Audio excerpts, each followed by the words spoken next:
안녕하세요. 오늘도 사연 튜브를 찾아주셔서 감사합니다. 오늘의 사연 시작하겠습니다. 안녕하세요. 저는 올해로 40살 중반이 된 주부입니다. 그리고 아이들을 키우는 이혼녀이기도 하죠. 왜 이혼했냐고요? 제가 지금부터 말씀드리는 사연을 들으시면 아마 미쳤다라고 생각하시는 분들이 많으실 거예요. 그 당사자들은 바로 시댁 식구들인데요. 지금부터 그 얘기를 해보도록 하겠습니다. 저는 외동딸입니다. 부모님은 부산에서 고깃집을 운영하고 계셨고, TV 맛집 프로그램에도 소개될 정도로 장사가 잘 되는 가게를 운영하신 정말 좋으신 분들이셨어요. 언제나 하나밖에 없는 저를 항상 응원해 주시고 아껴주신 천사 같은 부모님들이셨죠. 그런 부모님을 뒤로 하고 저는 서울에서 기술을 배우기 위해 서울로 올라갔고, 제가 원하는 미용사 자격증을 따서 오랫동안 직원으로 일을 하다 제 가게를 차리게 되었습니다.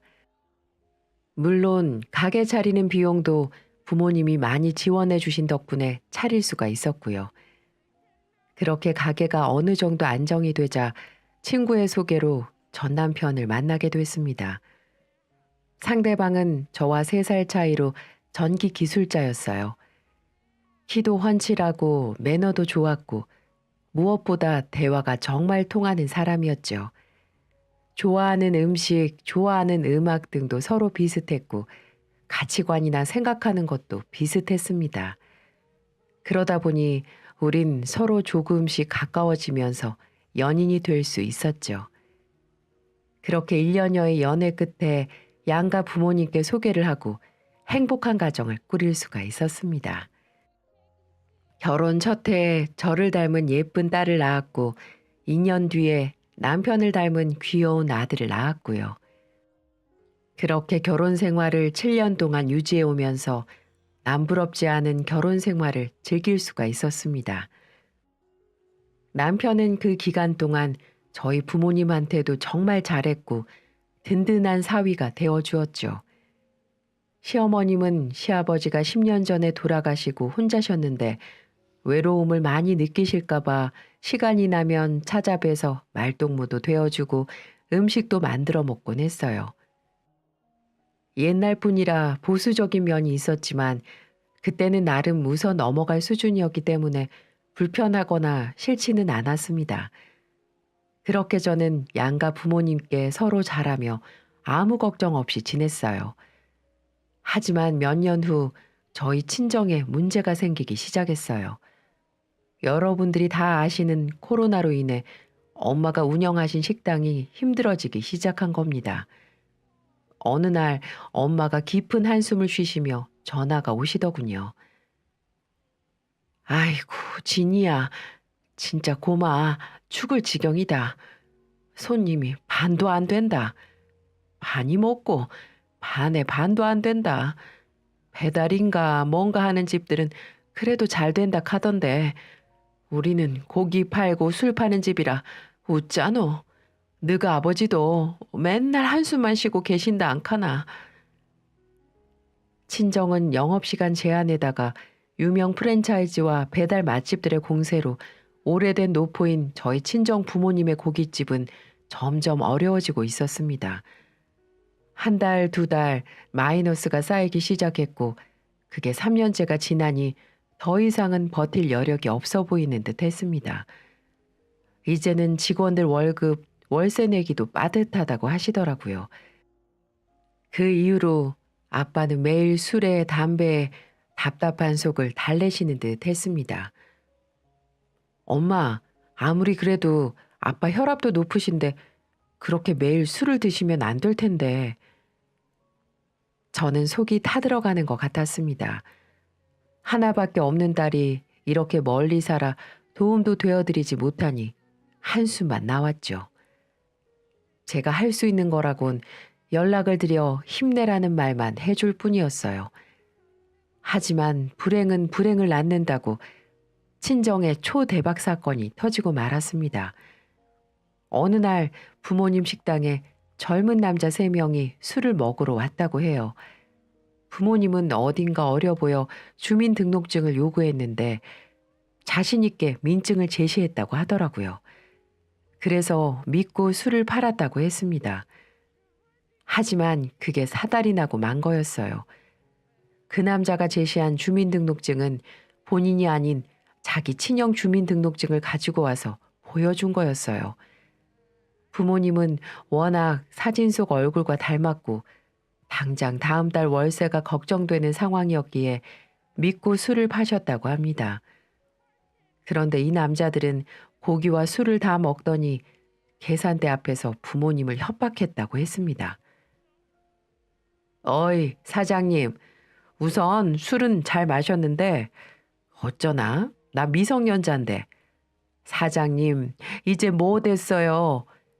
그러게 확인을 잘할 것이지. 사람을 못 알아보나? 요즘 미성년자한테 술을 팔면 벌금이 얼마였더라? 그리고 아마 영업정지 받지 아마? 에휴, 경찰에 나는 신고나 해야겠다.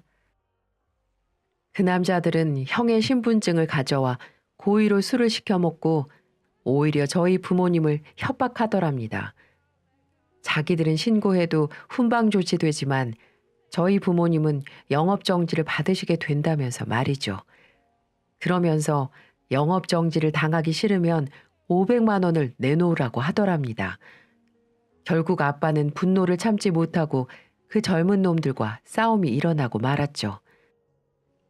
머리에 피도 안 마른 어린 놈의 자식들이 어디서 이런 못돼 먹은 짓을 배웠노? 500만 원? 그래, 신고해라. 고마 신고해라. 아이고, 진이 아버지요. 참으이소. 이러다가 동네 사람들 다 안다 안 합니까? 그간 쌓였던 스트레스와 울분이 터져나온 아빠가 언성을 높이셨고 몸싸움까지 이어졌다고 합니다. 그리고 그걸 지켜보던 옆 가게 사장님의 신고로 결국 경찰까지 출동하고 한바탕 난리가 났다고 했습니다. 경찰 선생님이요. 저희는 참말로 몰랐습니다. 저희도 자식이 있고 손주가 있는데 이 어린 학생들에게 술 팔아서 얼마 번다고 예. 한 번만 봐주이소. 엄마가 사정사정했지만 결국 식품위생법 위반으로 영업정지를 당하시고 말았죠. 경찰은 법대로 하는 게 원칙이라면서 어쩔 수 없다고 했습니다. 그간 어려워도 간신히 버텨오던 엄마 아빠는 억울함과 배신감에 충격을 받으셨고 결국 그로 인해 아빠는 뇌졸중으로 쓰러지고 마셨어요. 몇 년 전에 한 번 쓰러지시고 재발하신 거라 느낌이 좋지 않았는데 결국 아버지는 1년을 버티지 못하고 72세의 나이에 세상을 떠나고 말았습니다. 하루아침에 남편이 죽고 평생 해오던 가게 문까지 닫게 된 엄마. 부모님이 그런 일을 겪으시는 동안 아무 도움도 드리지 못했다는 자책감이 목구멍까지 올라왔습니다. 엄마를 부둥켜 안고 얼마나 오열했는지 몰라요. 외동딸이라며 항상 저만 바라봐 주셨던 아빠.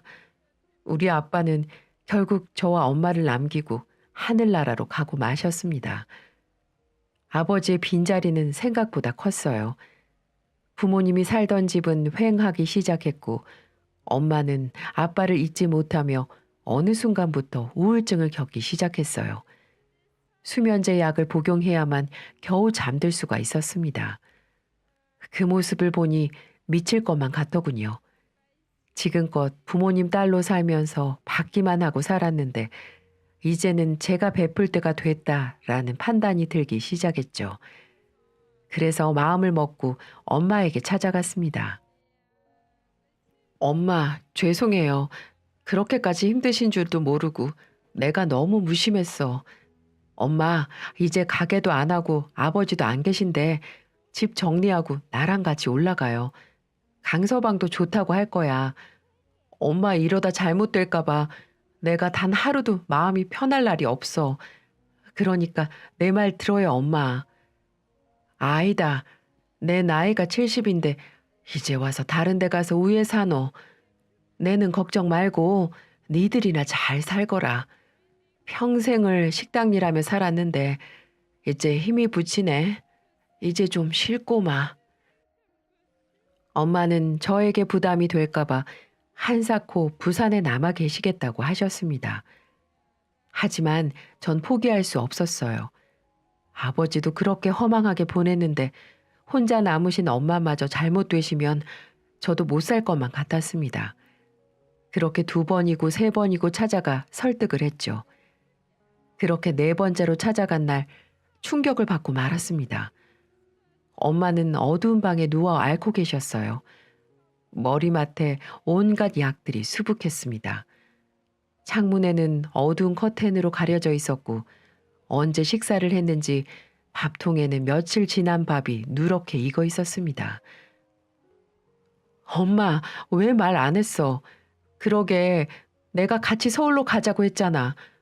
왜 나를 이렇게 마음 아프게 하는데 도저히 안 되겠어. 나 엄마 서울 같이 올라갈 때까지 절대 안 올라갈 거니까 그렇게 알아. 돌아가신 분은 돌아가신 거고 살 사람은 살아야지.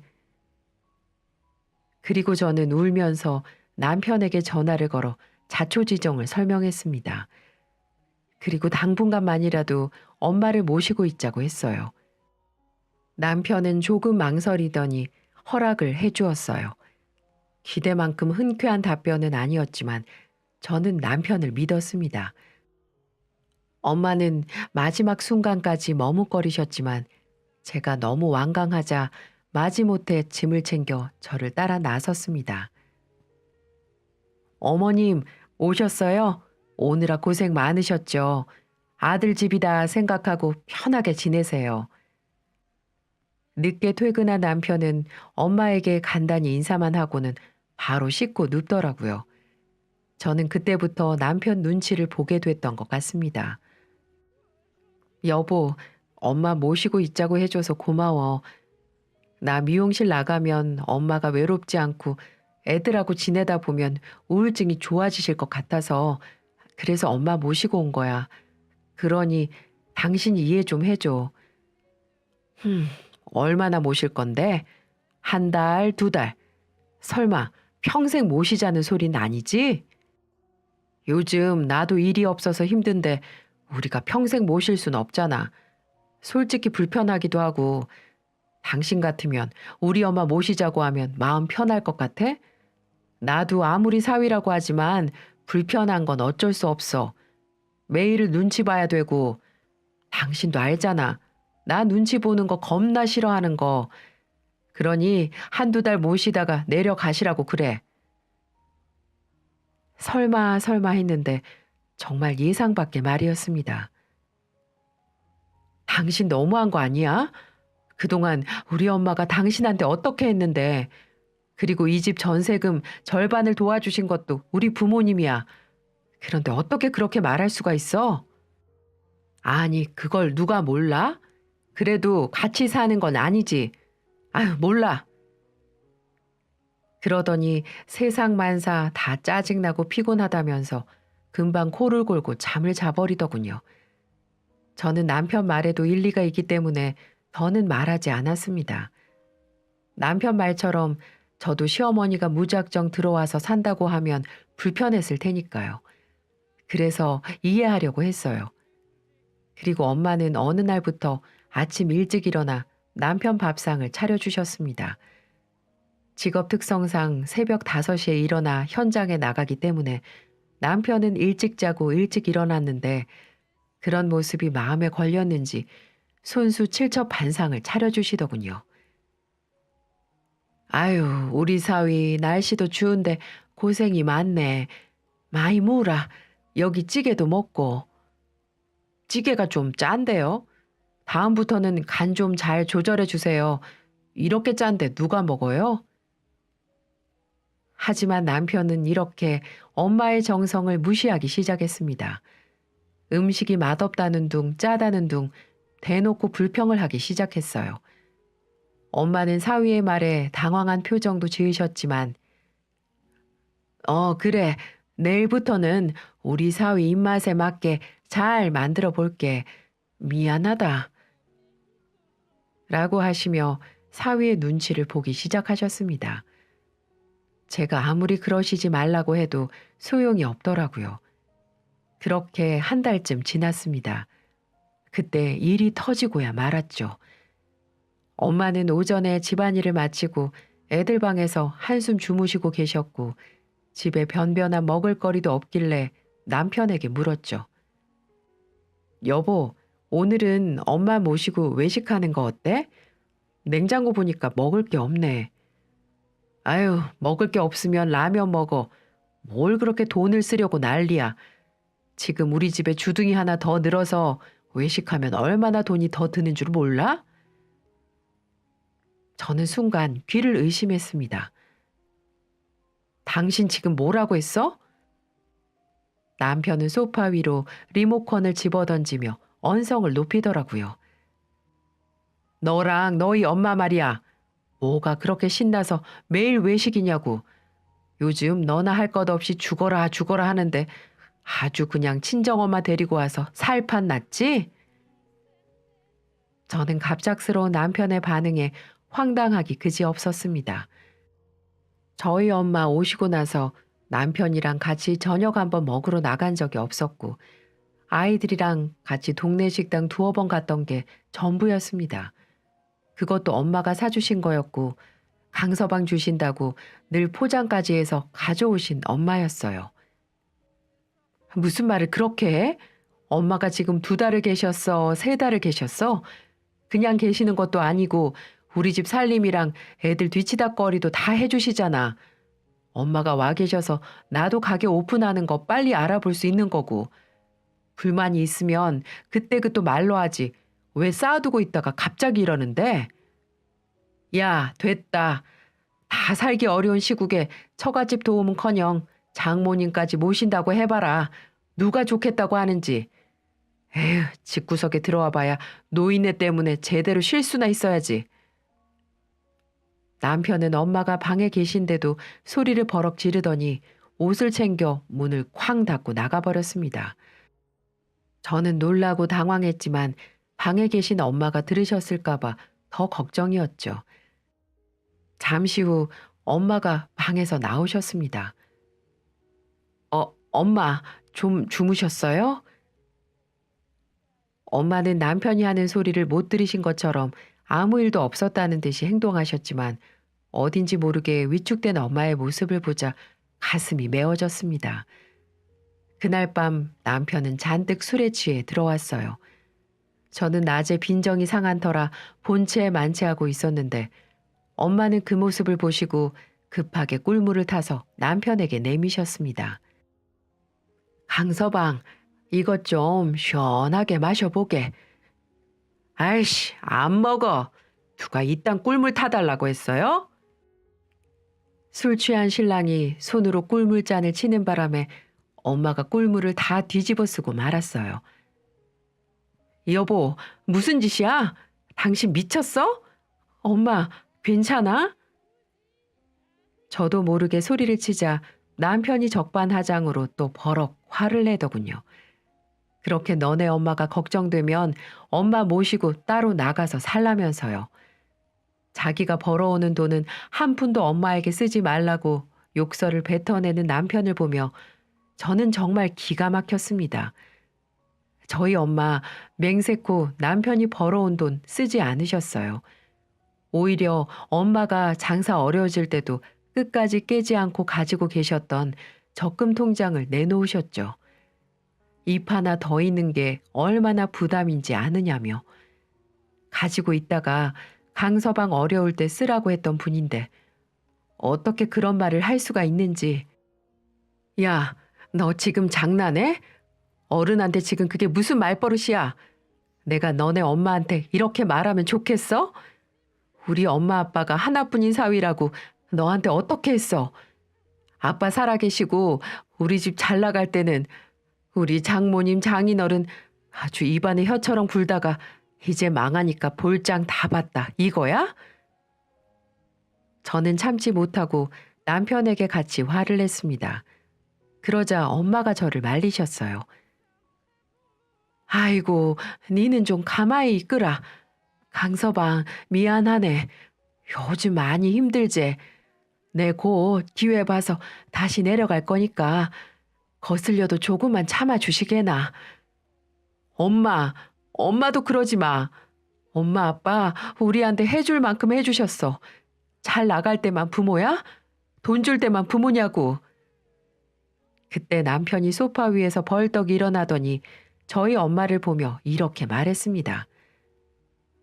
딸을 보면 엄마를 알 수 있다던데 하여간 도대체 딸 가정교육을 어떻게 시키셨길래.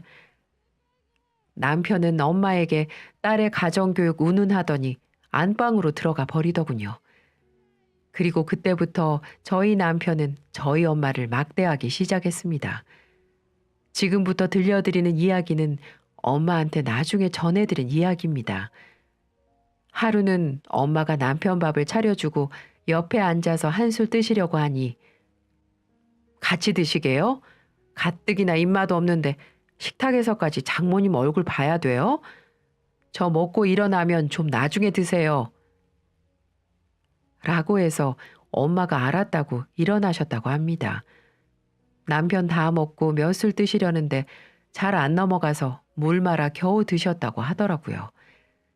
그리고 제가 없던 일요일 하루는 애들만 데리고 나가 외식을 하고 왔다더군요. 애들이 할머니는 안 모시고 가라고 묻자 엄마 들으라는 듯 집에 남는 반찬 많은데 그거 다 쓰레기 만들 수 없으니까 할머니라도 드셔야지 라고 했다네요. 이건 저희 큰애한테 들은 이야기입니다. 또 한 번은 자기 셔츠를 안 다려놨다고 불같이 화를 내더랍니다. 아니 사위 집에 얹혀 살면서 셔츠 하나를 안 다려놓고 뭐 하시는 거예요? 하여간 게을러 터져서는. 그러니까 고깃집도 망했지.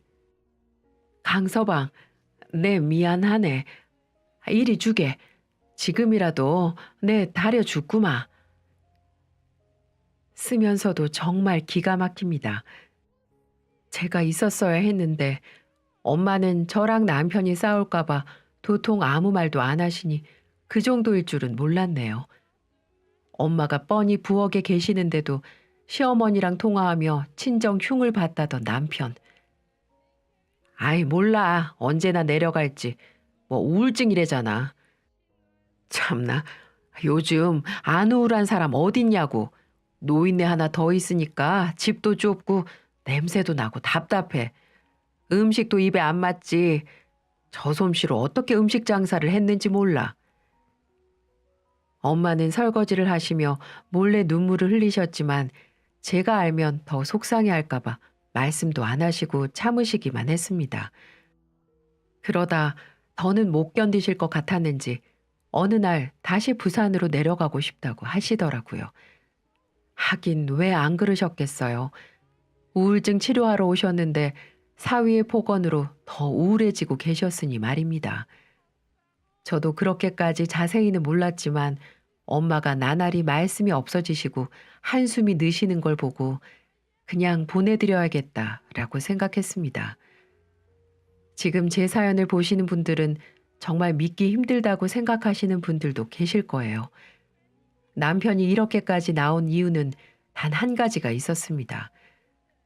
남편은 처음부터 저희 부모님을 진심으로 좋아하는 게 아니라 돈을 보고 좋아하는 거였어요. 엄마가 저희 집에 오시고 며칠 뒤 다 같이 모여 식사하는 자리에서 남편이 얘기를 꺼냈습니다. 여보, 나 이번에 회사 하나 차려볼 생각이거든. 프리랜서로 일하니까 요즘 일이 들쑥날쑥하고 좀 더 안정적인 회사를 차려서 꾸려볼 생각인데 당신 생각은 어때? 뭐? 이 시국에 무슨 사업을 한다고 그래? 그냥 이럴 때 일 없으면 푹 쉬어. 내가 미용실에서 번 돈으로 충분해. 아니 남편이 열심히 해보겠다는데 너무하는 거 아니야? 응원은 해주지 못할 망정 백수신세로 지내라니. 아니 누가 몰라? 그런데 우리가 회사 차릴 만한 돈이 어딨다고 그래. 장인어른 보험금이랑 장모님 집 있잖아. 그 집 팔면 몇 억은 나올 거고 보험금도 좀 받으신 걸로 알고 있는데. 남편은 제게 말한 것처럼 말했지만 실상은 엄마가 들으라고 하는 소리였습니다. 하지만 엄마는 그때만큼은 사위의 요구를 들어주지 않았어요. 자네, 미안하다마는 그 부탁은 들어줄 수가 없겠다. 그 집은 자네 장인하고 20년을 넘게 살았던 집이다. 그런데 그 집을 팔라니 그거는 못 들어주겠네. 그리고 보험금도 마찬가지고 나중에 내 죽으면 어차피 내 딸하고 자네 몫이다. 그라니께네 지금은 때가 아니니까 더 이상은 그 얘기는 꺼내지 말거라.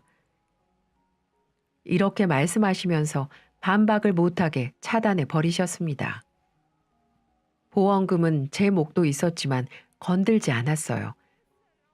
그랬더니 남편은 그때부터 돌변하기 시작했습니다. 자기 요구 조건을 들어주지 않자 들어줄 때까지 시위를 한 거였어요. 엄마는 몇 번이고 남편을 타이르기도 하고 화도 내봤지만 술만 먹고 오면 폭언을 하는 바람에 결국 제 집을 떠나기로 결심한 거였습니다. 엄마가 그래도 버텼던 건 예전에 듬직한 사위로 언젠가는 돌아올 거라는 희망을 갖고 버티셨던 거죠. 저는 바보같이 미용실에서 일한다는 핑계로 자세한 내용은 나중에 알게 되었고요. 언제부터 이렇게 남편이 변한 건지 마음이 아팠습니다. 시국이 시국인지라 남편이 많이 힘들어하긴 했지만 이 정도일 줄은 몰랐어요. 결국 남편은 일거리가 없어지자 주식을 하기 시작했습니다.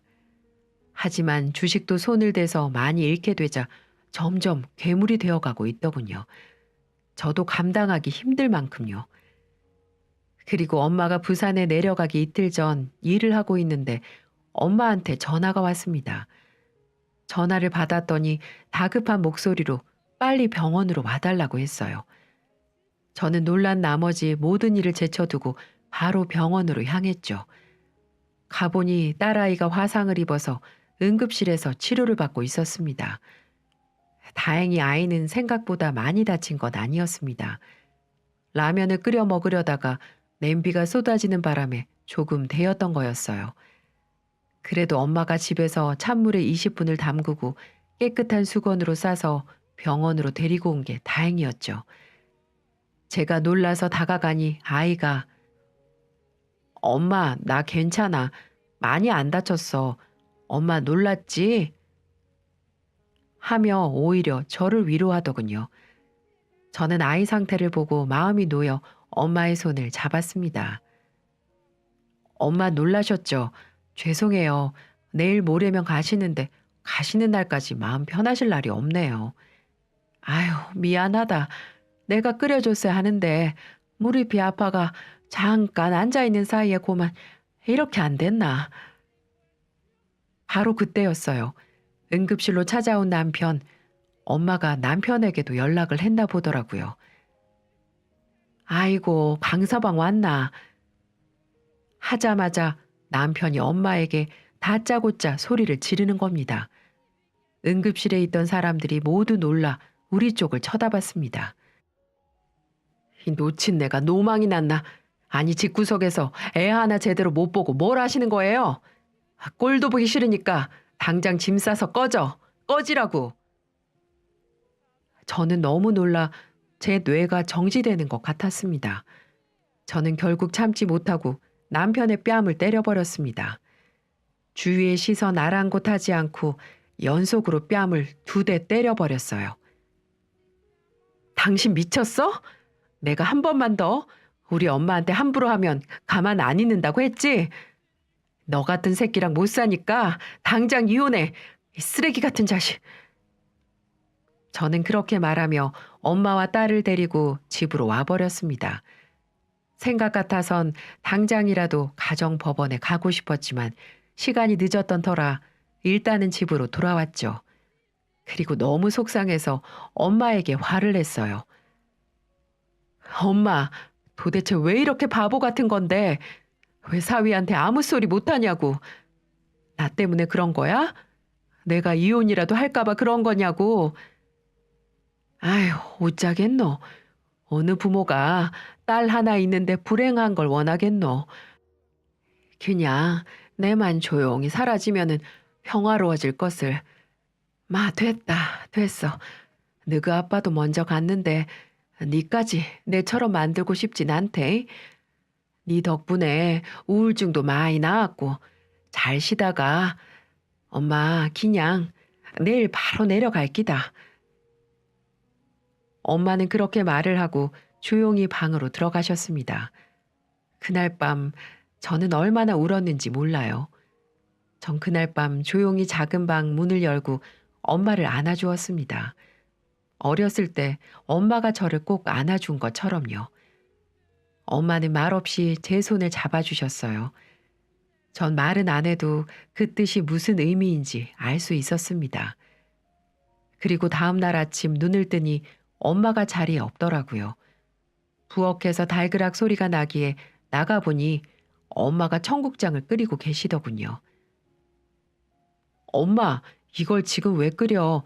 얼른 씻고 나가요. 네가 제일로 좋아하는 거 아이가. 부산에는 엄마 혼자 내려갈 수 있다. 그러니께네 아침 먹고 볼일 보거라. 이 와중에도 딸이 좋아한다고 청국장을 끓이고 계신 엄마. 눈물이 나왔습니다. 그때 안방에서 나온 남편. 그 인간은 사람도 아니었어요. 아이씨, 이게 무슨 냄새야? 역겨워 죽겠네. 이렇게 아침부터 그런 걸 끓여야겠어요? 가는 날까지 이렇게 짜증나게 하실래요? 그렇게 매몰차게 말을 하는 겁니다. 엄마는 그간 잘 참아오셨지만 그 순간은 손을 바들바들 떠시더군요. 마지막 날까지 사위에게 그런 수모를 당하니 지금껏 보지 못한 엄마의 돌발 행동이 나오기 시작했습니다. 엄마는 들고 있던 국자로 남편의 머리를 때려버리셨어요. 이놈아, 멋이 어째? 사람이 참는 것도 한계가 있는 법이다. 꼭 마지막 날까지도 이렇게 행동해야 되겠나? 자네는 애미도 없나? 참말로 실망이다. 다시는 보지 말자. 사람 눈에 눈물 나게 하면 피눈물 나는 법이다. 내 말 꼭 명심하거라. 그렇게 말을 하며 남편을 밀치며 작은 방에서 가방을 가지고 나오셨어요. 저는 제 차로 가방을 들어주며 버스 터미널까지 모셔다 드렸고요. 남편은 갑작스런 엄마의 돌발 행동에 꽤 당황한 듯 보였습니다. 정말 아무 말도 하지 못하더군요. 저는 운전을 하면서 엄마에게 물었습니다. 엄마, 아침에 너무 잘했어. 그런데 갑자기 왜 그런 거야? 어제 가만히 생각해 보이 내가 일하고 있으면 니까지 무시할 것 같더라고. 그래서 그랬다 아이가. 내는 우째도 상관없지만 우리 딸한테 그렇게 살게 할 순 없지. 만약에 혹시 니한테 해코지라도 하면 바로 연락해라. 내가 그놈의 자식 다리 몽둥이를 부러뜨려 버릴 테니까네. 엄마, 그럴 필요 없어. 나 이혼할 거야. 뭐라고? 참말이가. 저런 인간은 마누라가 얼마나 소중한 줄 알아야 돼. 그리고 엄마랑 2달 동안 있으면서 저 사람 실체도 알게 됐고 돈에 눈이 멀어 가족도 몰라보는데 어떻게 살 수 있겠어?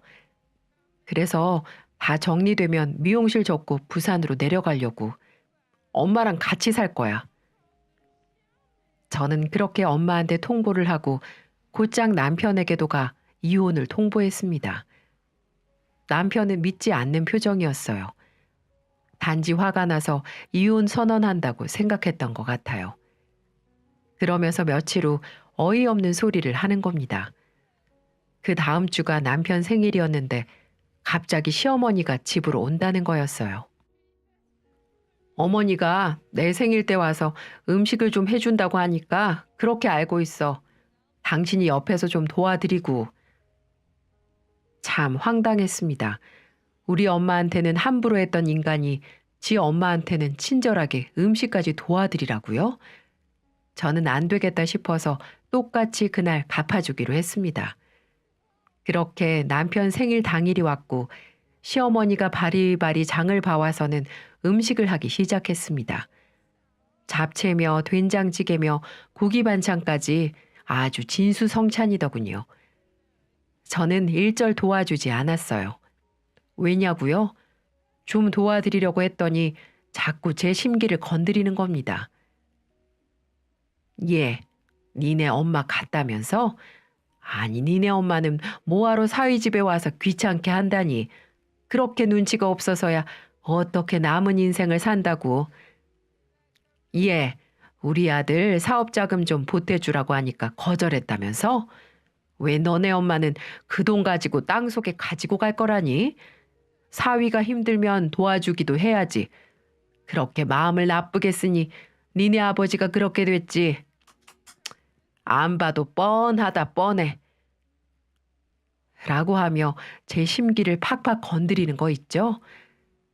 저는 남편이랑 이혼을 결심한 상태에서 시모에게 이런 얘기를 들으니 속에서 부글부글 끓기 시작했어요. 그런 와중에 남편이 와서는 제 속도 모르고 그러게 엄마, 사람들이 베풀 줄을 몰라요. 그래서 그 양반이랑 인연 끊기로 했어. 나야 좋지 뭐. 명절에 안 가도 되고 그 노인의 신경 안 써도 되고 라고 하더라고요. 전 그 소리를 듣고 참지 못하고 식탁에 올려져 있던 잡채, 고기 반찬, 김치, 된장찌개까지 시모가 힘들게 손수 만들어준 음식들을 전부 싱크대에 버려버렸습니다. 얘, 너 지금 뭐 하는 거야? 당신 미쳤어? 그래, 미쳤다. 너는 이 생일상 받을 자격도 없고 먹을 자격도 없어. 이 쓰레기 같은 놈아. 어쩜 그 애미의 그 자식이라더니 아주 쿵짝이 잘 맞네.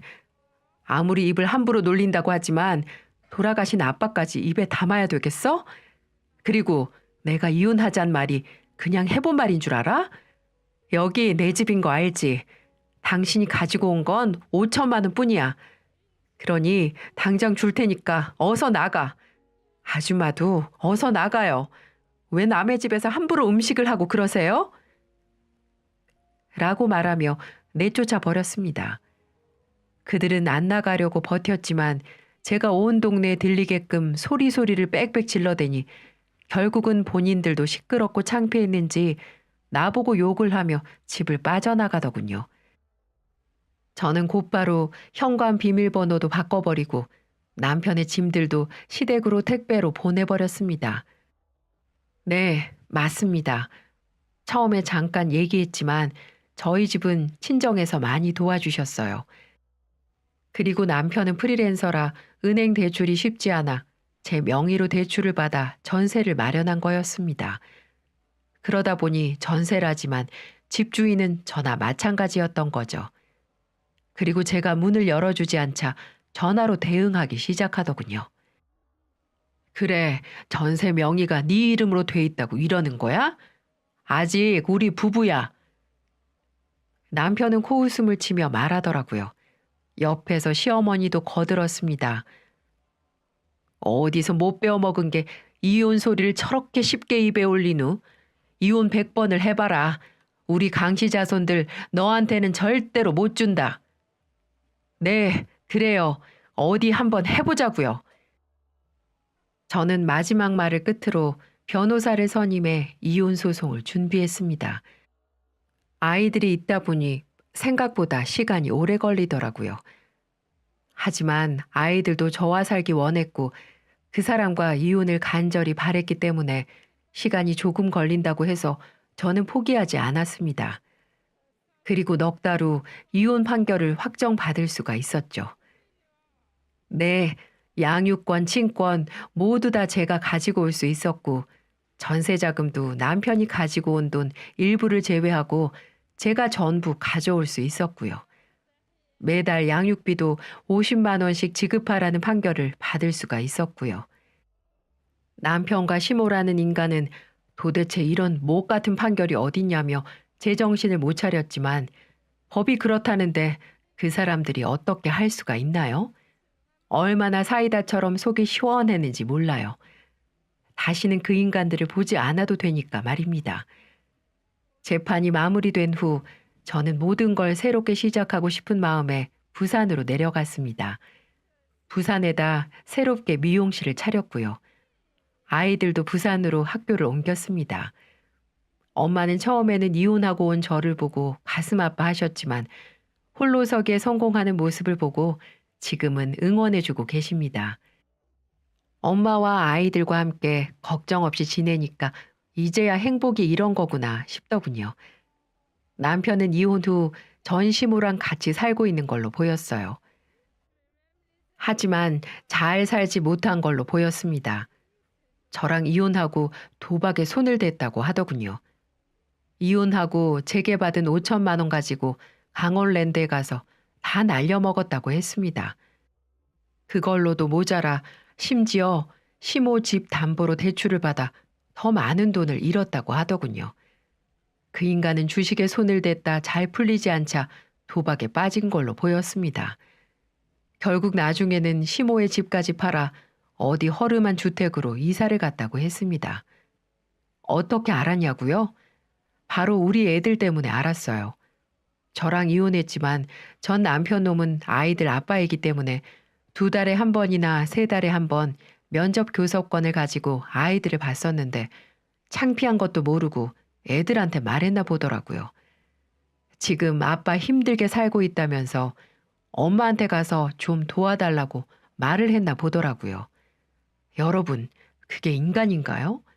아무리 거지가 됐다고 해서 자기 자식들에게 그런 부탁을 하다니요. 전 그 얘기를 듣고 일절 남편에게 아이들을 보내지 않았어요. 아빠다워야 아빠죠. 아이들도 아빠한테 가고 싶지 않아 했고요. 저는 양육비를 몇 개월째 못 받고 있는 상태였는데 저는 그 사람에게 그 사유를 들며 네가 양육비 이행하지 않으니 우리 애들 못 보낸다 라고 통보해 버렸죠. 그랬더니 성질 못 죽이고 제게 또 욕을 하기 시작하는데 정말 가짜나서는. 그래서 연락도 다 차단해 버렸습니다. 영원히 얼굴 보지 말자고 하면서 말이죠.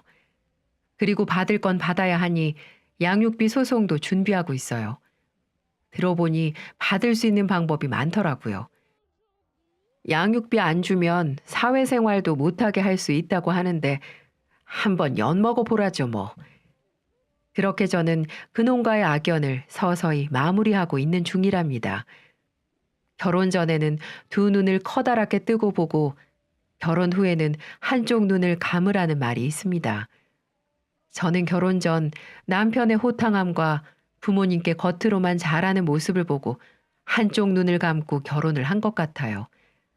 하지만 더 늦기 전에 이렇게 남편의 실체를 깨달았으니 그나마 다행인 것 같습니다.